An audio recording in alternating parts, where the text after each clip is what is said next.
but how do you use your smartphone to fill out a job application? Mm. It's a much more difficult task to do. So it becomes very cumbersome and, in some cases impossible to actually do. But obviously you need that internet access to be able to fill out that job application.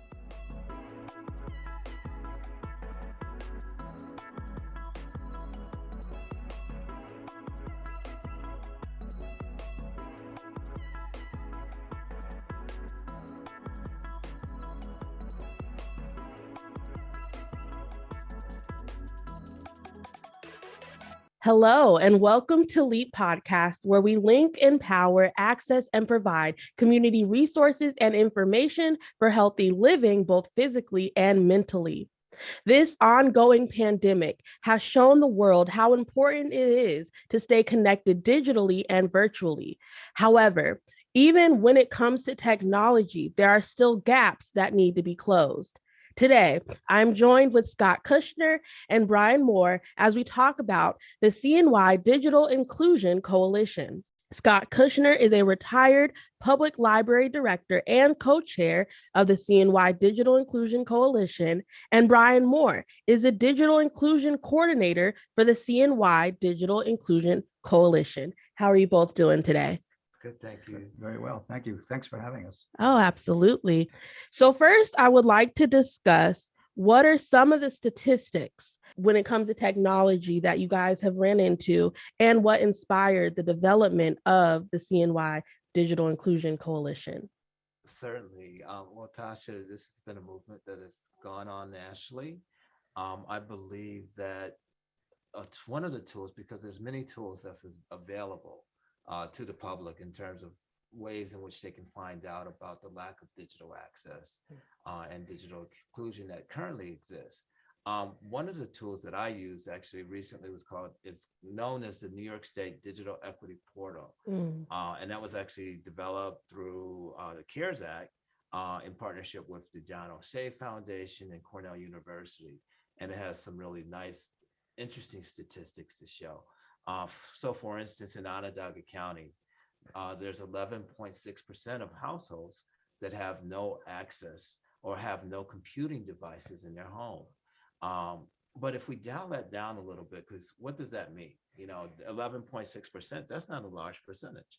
But if we take a look at the census tracts, if we take a look at specific geographies, specific municipalities, it may be different. So for instance, right here in this neighborhood, in this census tract, that number is actually 25.7%, which is actually double in terms of households having no computing device in their home.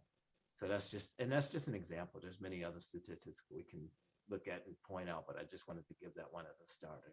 Absolutely. And so what inspired looking at the statistics, how did that lead to the CNY Digital Inclusion Coalition? I can speak to that.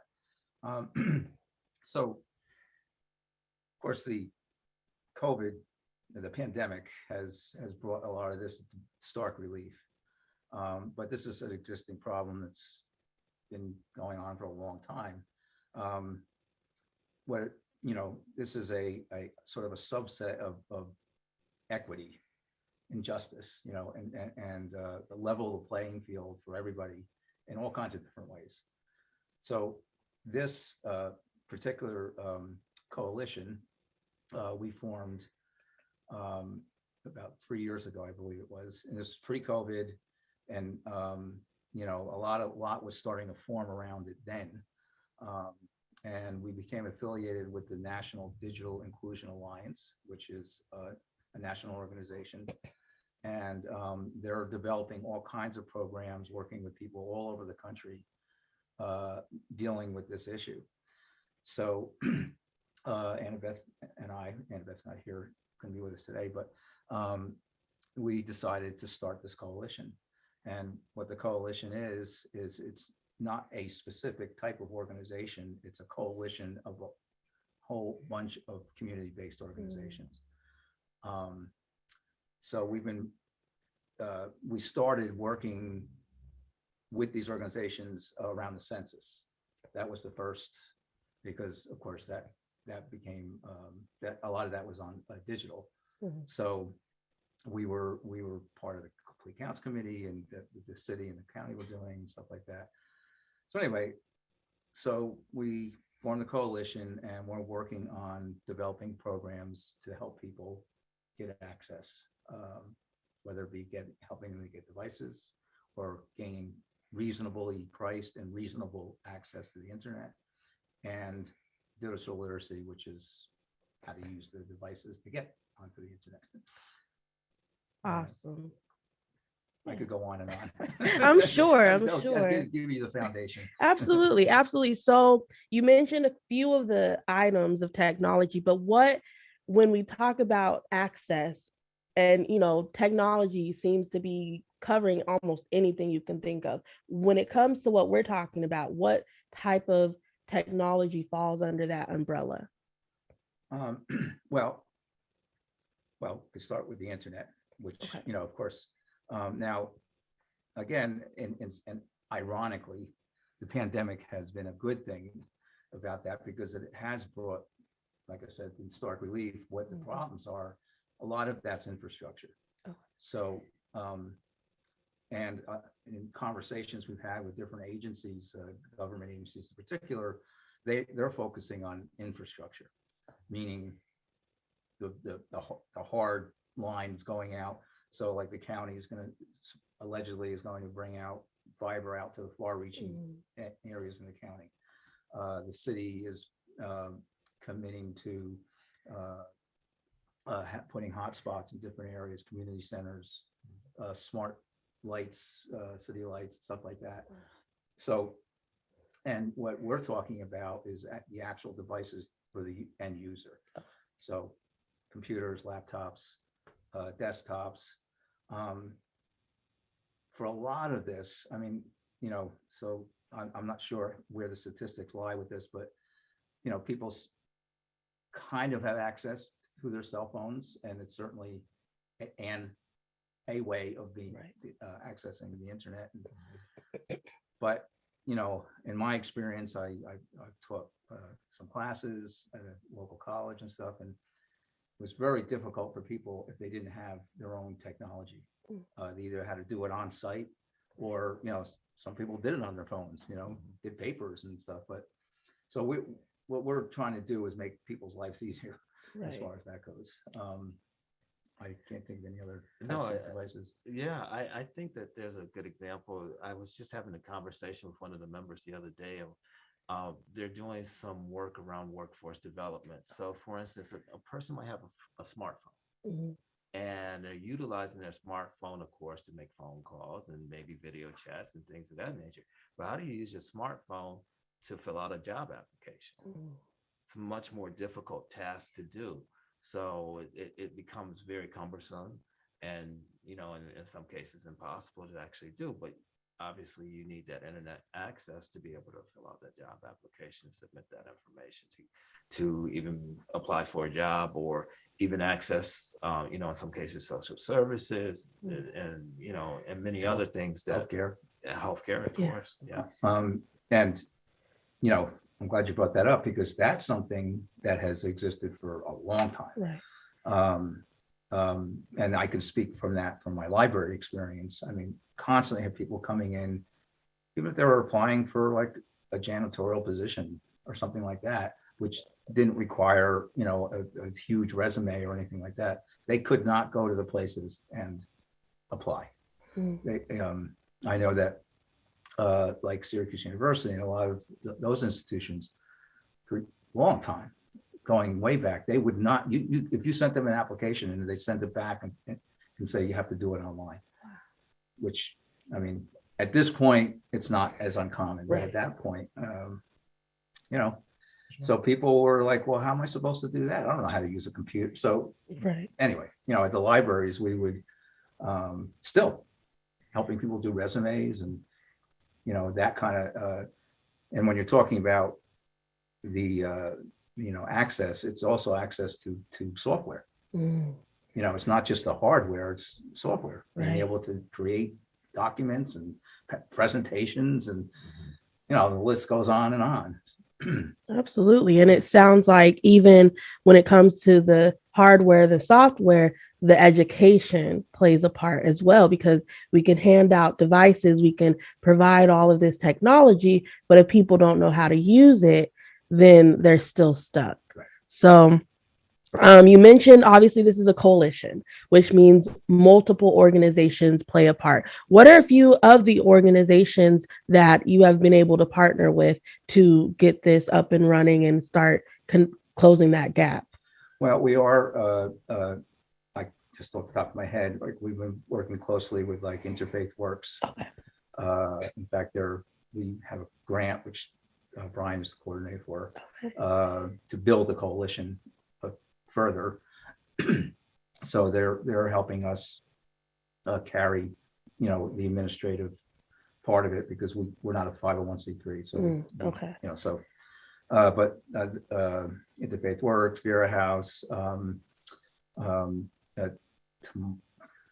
Tomorrow's Neighborhoods Today. They were somebody we worked with a lot on the census, and we're trying to revive some of those relationships now. New Americans, New York State Immigration Coalition. I think that's the full. So we're trying to make the connections in every type of population we can. I was just going to mention that a number of the community centers are involved, and it's kind of nice to see that their presence in particular, because as we were just discussing in terms of some of that divide and the being beyond just the access, but also the capacity in terms of the knowledge base to be able to use that software and be able to use that hardware as well. Many of those centers are actually teaching classes to the populations which they serve in terms of, offering classes at their sites, so that people that live in those communities can actually access and learn. And that's the beauty of the coalition, is because there are the people dealing with different populations, and they're trusted. So people, to institute this or implement this, I should say, it's going to make that much more effective, because we won't have to do that work, that the organizations have already done. Right. People already on the ground with the people. Yes. Right. They know the people, and so we're going to work on figuring out ways still to reach out to people, though. I mean, especially the irony here also is that if people can't access you electronically, you can't access them electronically either. Right. Right. So that's something that we're working on. Brian's going to be trying to get the word out there. Absolutely. Absolutely. And speaking of partnering organizations, for those of you who don't know, and I believe we have someone from the Northeast Community Center, and she said, Donna Moore said, yes. As Director of Workforce Development, I've been raising this issue. So she's glad that you guys are on top of that. Thank you, Donna, for that. And that is one of our partners. Oh, absolutely. Perfect. Yes, perfect. And so again, I am the community outreach coordinator for the L.E.A.P program, Link Empower Access Provide, under the People's Community Development Corporation, which is almost like a subsidiary of the People's AME Zion Church, located on South Salina Street. And so we do a wide range of programs, but one of the things that lines up with what we're talking about today is that we have a lending library. We have iPads that we are able to lend to the community. We actually set up a partnership with Upstate to be able to loan iPads for their virtual appointment use, so that individuals who they would not have to go back so often, because they would be able to have some of their appointments virtually. And so we offer technology assistance. People will come in for troubleshooting. They might even bring their own device in and be able to get some tutoring as well. And so being able to see that there are so many other organizations that are doing this, really is just how do we come together to make sure that we are maximizing the reach that we're getting. So for the CNY Digital Inclusion Coalition, I think that is a perfect foundation to basically take what's already out there, or people who are interested in getting out there, and bring it all into one location. So I think that's absolutely amazing. And speaking of, what are some plans or some goals that you have set up for this next year? Well, so I mentioned that we had gotten a grant to build the coalition. So that is certainly, and that's Brian's doing that, working on that. So ultimately, we're going to develop and we're simultaneously working on this, what they call a digital navigator program, which will, when at its best, will have people going out there and do, it'll be one-on-one kind of thing. There'll be actual, hired and trained, and they'll go out there or go to different libraries. I know there's a program right now that we're specifically and that's a natural fit for libraries. But we're hoping to really get out there and be able to go to the people. So that's really the broadest goal I can think of. And again, at a more, very broad sense is, again, level the playing field. And that's by developing these programs, we're hoping to do that.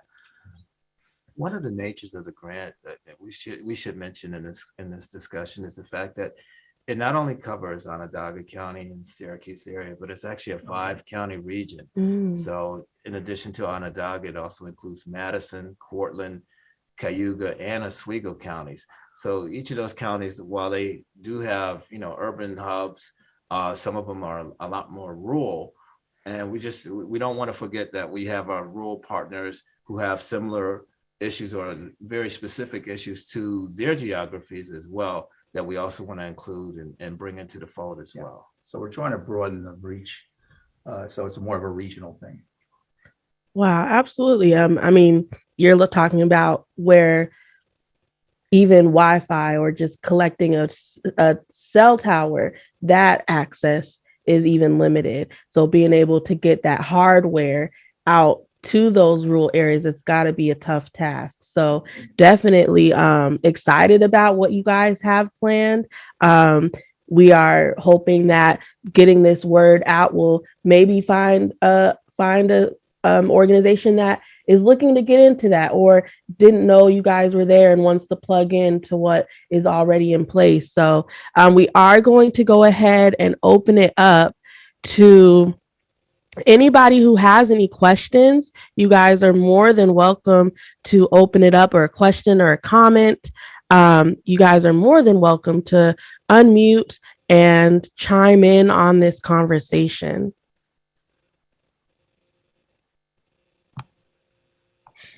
Hi there, I'm Donna Moore from Director of Workforce Development at the Syracuse Northeast Community Center. First of all, I want to thank you guys for the great work you're doing. It's awesome. And I wanted to add to the fact that what they're saying is accurate, that most of the people from the community that come to see our specialists to find jobs are struggling because their only internet access is a phone. And they're usually paying for the minutes as they go. So it's very difficult, like they were saying, to apply for jobs, to do cover letters, to even figure out how to navigate looking for a job, like on LinkedIn and such. They just don't have the access to it. And it's a huge barrier to our community members in being able to move up in the world. And, it's just something that we see on a daily basis. So I applaud their efforts, and it's definitely something that is very much needed. Thank you. Yeah, thank you, Tom. Yeah. Yes, thank you so much. Yeah, so something like you could see the little light bulb. Yeah. This is something that we certainly have to work on. It just occurred to me as Donna was talking about this, is the tech companies. This is not a connection we haven't really made yet. I mean, we sort of, in a real vague manner, but we want to make an active connection with tech companies because they need to, they're part of the community, and we're hoping that they'll be able to step up to the plate and, help with this. I mean, that's going to be a key thing. Right. I know there are certain programs out there already. Like if you're part of a free lunch program, for example, this used to exist. I don't know if it still does. Then you can get like internet access for $10 a month or something like that. But it's also debatable as to what kind of access that is. I mean, that's good. I mean, but or things like that. That's also what we're hoping to develop, that kind of connection. Absolutely. Yeah. And the other part that I've been thinking about as we've been having this conversation and just in the work overall is that technology isn't something that's static, it's fluid. And technology is always changing. So even with broadband today, we have 5G for tomorrow. And how do we distribute those type of services in a way that's equitable and make it accessible in a way that's equitable? Right. And definitely having the tech companies at the table, helping us solve those, come up with those solutions as we go along and as that technology develops and becomes more accessible broadly. And yes, absolutely. And it just occurred to me as you're saying that, if you're interested in seeing what people are doing in other parts of the country, again, I would go to the National Digital Inclusion Alliance. That's NDIA. Although if you put NDIA into Google it, you'll come up with some kind of defense thing. So you have to put the full NDIA dot. It's I don't know if it's .org or Okay. Might be .org, but we can check that. Right. Yeah. I have a bookmark, so I don't know. Okay. But it'll show you what different similar areas, similar cities are doing. Okay. And it's been great for us because we can sort of see our future. Right. We see what people are doing and what they've been successful at. Right. As you're looking that up, somebody put it in the digitalinclusion.org. Oh, it is that. Okay. And I believe, they said they couldn't hear you very well, Scott. Oh. Excuse me. So Annette Clark added, as director of the Madison County Retired and Senior Volunteer Program, I'm very interested in helping provide digital literacy, especially to those older residents in the rural part of the country. Yes, absolutely. I think our senior population is one of the populations that gets left out because we assume that they don't want to learn, but they really do want to learn, but nobody's offered them that opportunity to learn. So I think that is absolutely amazing, and that is a goal that you have. I don't know if you guys have connected already, but speaking of, how can we connect to you or spread the word and make sure they get back to you? Well, we do have a website. It's online, ONLINE CNY.org. And it's there's a contact us thing, and you can email us, and then we'd love to, and we're going to if you'd like to be put on the list. Oh, I'm just sorry. to make sure. Where should I start? Like, hello? It's nice to be here today. Oh, I'm sorry. No. I don't know how much people didn't hear, probably the whole thing. We're going to have a general meeting in the next few weeks. So if you want to email us, and you can do it through the website, and we can put you on the list, and we'll send you the link. If you're on the list, you'll get the link to the meeting. It's going to be a Zoom meeting and just a very general sort of updating where we're at, and hopefully maybe have a discussion like we're having right now. Absolutely. And that email is actually online, CNY @gmail.org. .com. Online CNY @gmail.com. Yes. Sorry. Yeah, I'm thinking org. Perfect. But .org. And I'd be remiss if I didn't, as you were mentioning the seniors. My daughter actually instructs seniors at a local community center in a neighboring census tract Wow. at Dunbar Community Center. So I have to give a I shout feel out like- to my yes, daughter. what's her name? What's her name? Her name is Zasha Okay. Moore. Yes. And I'll be she- at Dunbar tomorrow. So Oh, that's okay. awesome. So, yep, say hi to her. For me. Yes.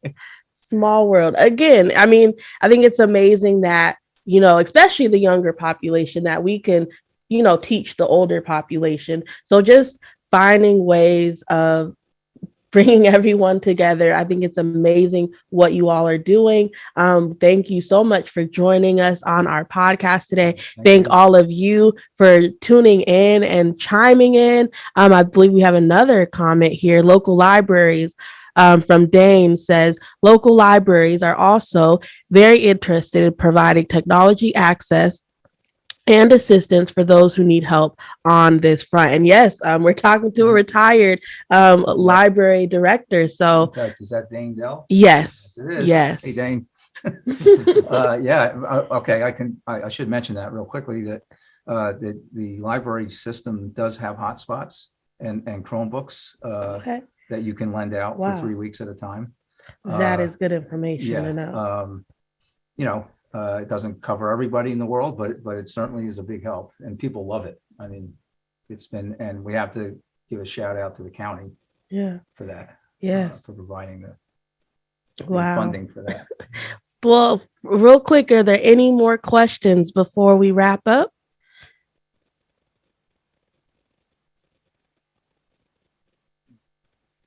All right. Well, thank you again, Scott and Brian, for joining today. Thank you all for joining us today. This is recorded and will be out on YouTube and our Facebook page, People's Community Development Corporation. Dane said, thank you for having this. Absolutely.